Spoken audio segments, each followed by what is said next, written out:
The boss's game, a forbidden affair one. The dinner invitation. Ryan had always been a dedicated employee, loyal, punctual, and eager to please. Working in the finance department of a multinational firm in Karachi, he had one dream: promotion. That's why when his boss, Mr. Kamran Sheikh, invited him and his wife for dinner at his mansion in DHA, he felt both honored and nervous. "Why does the boss want to meet me outside work?" Rayan muttered as he tied his tie in front of the mirror. His wife, Meher, walked into the room, sliding her earrings on. At 28, she still had the kind of beauty that turned heads, graceful, poised, and elegant without trying.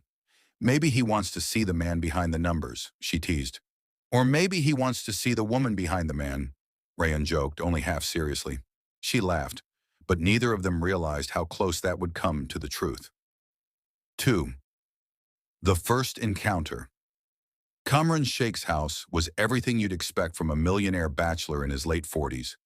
Marble floors, abstract art, a wine cellar, and a staff that moved like ghosts.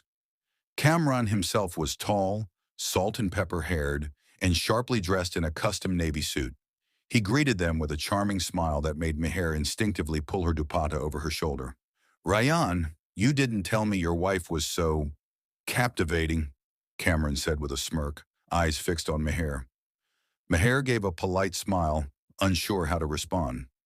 Throughout dinner, Cameron ignored the expensive steaks and French wine in front of him, focusing instead on Meher, her likes, her education, her views on art and travel. Rayan noticed but brushed it off as charisma. Kamran was like that with everyone. But Meher felt something else, a pull, something dangerous. 3. The message. 3 days later, Meher received a text from an unknown number. "You look stunning in blue. I haven't stopped thinking about that smile." K. Her heart skipped. She deleted it instantly, but the next one came the day after. "Lunch? Just you and me. No need to tell Rayan." This time she didn't delete it right away. She stared at the message for a full hour. Why did this man, wealthy, powerful, confident, want her? The temptation lingered like perfume. She told herself she would say no.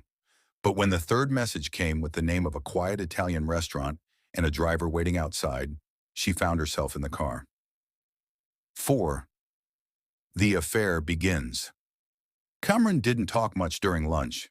He just looked at her, listened, and occasionally reached across the table to touch her hand. It was so wrong, yet it felt so intoxicating. By the third meeting, she kissed him.